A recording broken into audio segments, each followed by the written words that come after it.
եղած այս արկղը։ Շատ անընդունելի, միանշանակ անընդունելի, կներեք եւ ավելացնեմ, բամբասանք ուղակի, այն ինչ որ վերագրվում է Վեհապար Հայրապետին, դա որակում իբր բամբասանք։ Հիմա այդ արշավը շարունակվում է հատկապես։ Եվ կներեք, ասել եմ, նորից եմ ասում, ավելի լավ է բացահայտեն, հայտնաբերեն այդ բամբասանքի աղբյուրին։ Իսկ հիմա Փաշինյանը արդեն ամուսնացյալ հոգևորականներին է պարբերաբար դիմում, կարող է եղբայրներ է անվանում, ասում է կաթողիկոսնել է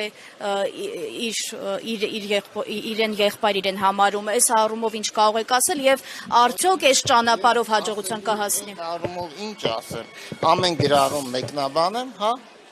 Ինչ ասեմ։ Եկեղեցին ինչ ցույց տվեց, այդ գրոհի օրը հոգևորականները ինչ ցույց տվեցին, որ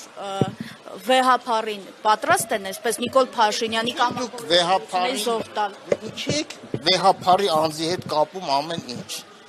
Խոսքը հայ եկեղեցուն է վերաբերում։ Խնդրում եմ մի կենտրոնացեք Վեհապարի անձի վրա։ Վեհապարը իր գործունեությամբ ապացուցել է, որ նվիրումի օրինակ է։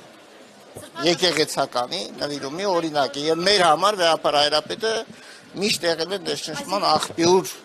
որովհետեւ Վեհապար Հայրապետի օրոք հայ եկեղեցին աննախադեպ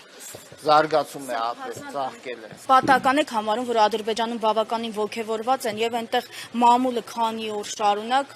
մայրաթորում տեղ ունեցած իրադարձություններին է անդրադառնում։ Ես պատահական չեմ համարում, բնականաբար թշնամի երկիր է, տեսնում է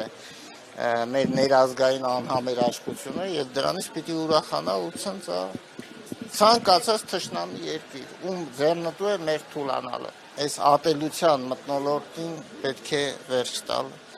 ատելության մթնոլորտը միայն մեզ պարակտել է ու թուլացնի։